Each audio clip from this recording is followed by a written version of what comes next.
Visita el link de mi perfil para descubrir todos los naufragios más trágicos de la historia.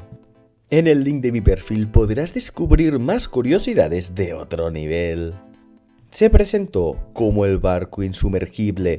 De hecho, era el barco más avanzado a nivel tecnológico en su época. Corría el año 1912 cuando el Titanic se lanzó a surcar los mares para no volver.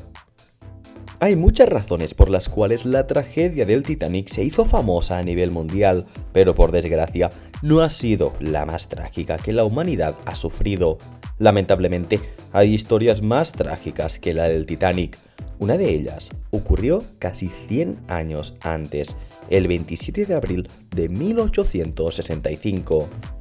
Pero déjanos presentarnos antes de continuar. Hola, somos los científicos de Laboratorio Curioso y vamos a llevarte de viaje a otro nivel. Y recuerda, únete a nuestra familia, déjanos un like y suscríbete a nuestro canal. El barco a vapor Sultana a diario transportaba mercancías y pasajeros a lo largo del Mississippi de San Luis a Nueva Orleans.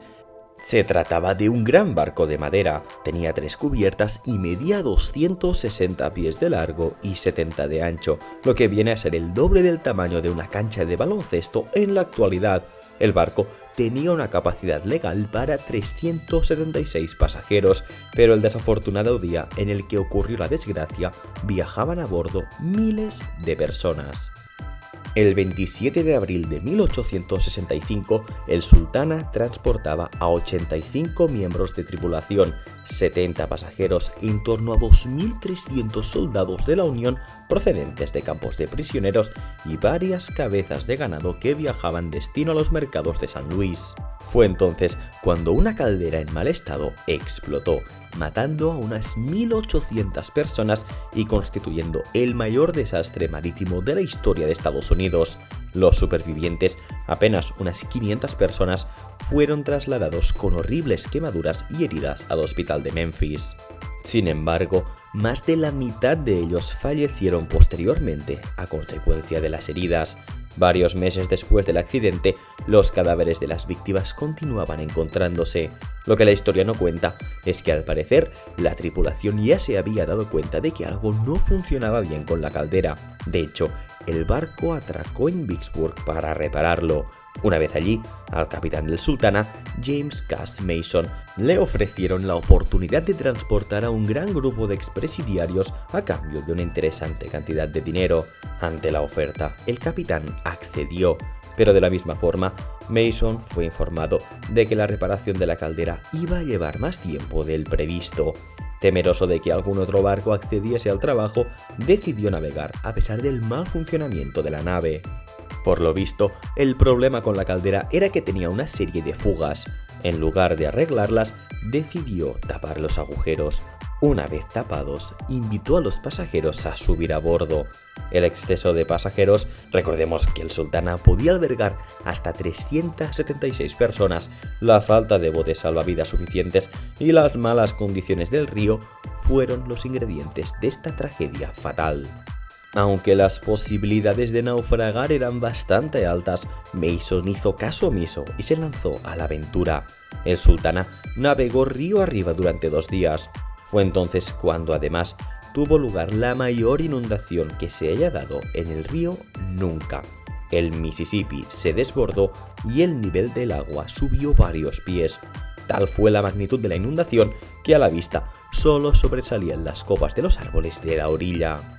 El Sultana navegaba contra viento y marea, haciendo que la caldera tuviera que trabajar mucho más. Para colmo, la noche del 26 de abril, la previa al accidente, la nave había llegado a Memphis y allí la cargaron con 120 toneladas de azúcar y 200 pasajeros más. Con todo, el Sultana continuó su travesía mortal. El 27 de abril, el Sultana se encontraba a 7 millas del norte de Memphis, pero incapaz de soportar tanta carga con la caldera rota, explotó de repente. Los pasajeros que intentaron escapar del fuego saltaron a un río con una corriente fortísima que los arrastró mortalmente. Casi nadie conoce esta historia, pero es cierto que hubo muchas más víctimas que en el Titanic, donde afortunadamente consiguieron sobrevivir más personas. 12 días después de esta tragedia, el país perdió a su presidente, Abraham Lincoln. Por esta razón, la tragedia del Sultana quedó en el olvido. Los escasos medios de comunicación de la época no llegaron a hacer el eco suficiente de esta historia y la gente no le prestó tanta atención. Si tú piensas también que esta historia no debería quedar en el olvido, comparte este vídeo con tus amigos. Otra tragedia marítima que ha pasado inadvertida ocurrió en este siglo, en concreto en el año 2002. ¿Habías oído alguna vez hablar del ferry Le Jula? Pues bien, la historia de este navío está considerado el segundo mayor desastre marítimo civil de la historia. Naufragó un 26 de septiembre de 2002, dejando 1.863 víctimas mortales y tan solo 64 supervivientes. Ese día, Le Jula zarpó de la ciudad de Ziguinchor. La nave cubría la ruta Dakar-Caravan-Ziguinchor y comunicaba la provincia de Casamata con el resto de Senegal sin tener que transitar por Gambia. Con 79 metros de eslora y 12 metros de manga, el barco se encargaba de transportar a personas y mercancías en su ruta. Pero al igual que ocurrió con el Sultana, el día que sufrió el mortal accidente tenía más pasajeros de los que podía albergar. Aunque tenía una capacidad para transportar a 580 con la tripulación incluida, el 26 de septiembre de 2002 transportaba a más de 1.800 personas. Según los registros, al menos 1.034 habían comprado billete.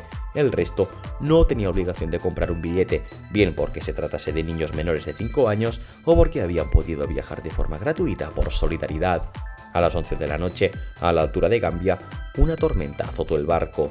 El viento, la mar embravecida y la sobrecarga contribuyeron a que Le Jula volcara en apenas 5 minutos. Aunque muchos de los pasajeros pudieron haber muerto durante la zozobra o poco después, otros muchos probablemente sobrevivieron solo para morir ahogados esperando ser rescatados.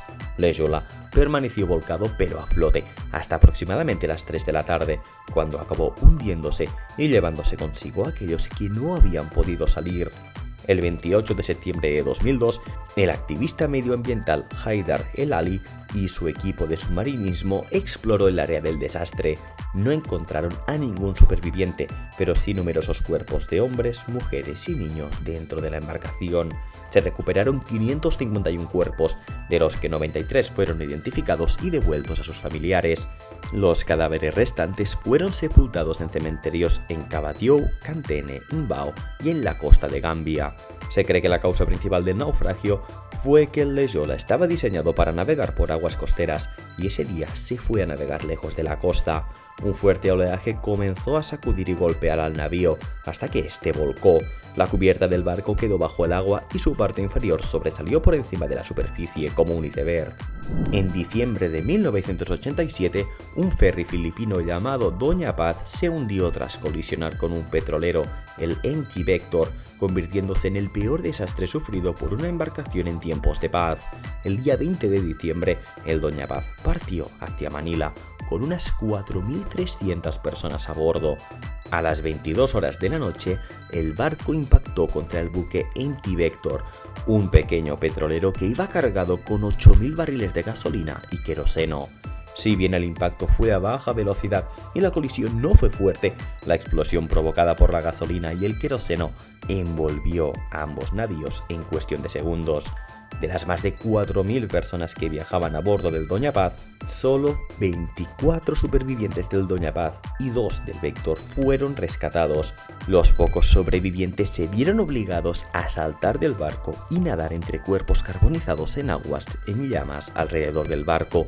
Algunos usaron maletas como dispositivos de flotación improvisados.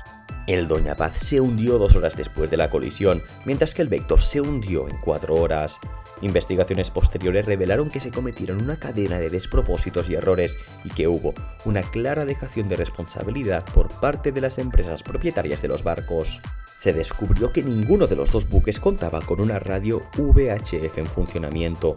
Sobre el Doña Paz se descubrió que el sobrepeso y el hacinamiento impidieron un rescate correctamente organizado. En cuanto al Vector, se descubrió que navegaba sin un capitán con licencia. sin un vigía cualificado y con el timón averiado, lo cual obligaba al petrolero a navegar en zigzag, por lo que el Vector resultaba muy difícil de gobernar. Ahora cuéntanos en los comentarios, ¿cuál ha sido el naufragio que más te ha impactado? Si te pareció que el vídeo es de otro nivel, suscríbete para que aprendas nuevas curiosidades y no te olvides de compartirlo con tus amigos. Aquí te dejamos otros vídeos de otro nivel que desde el Laboratorio Curioso estamos seguros de que te encantarán.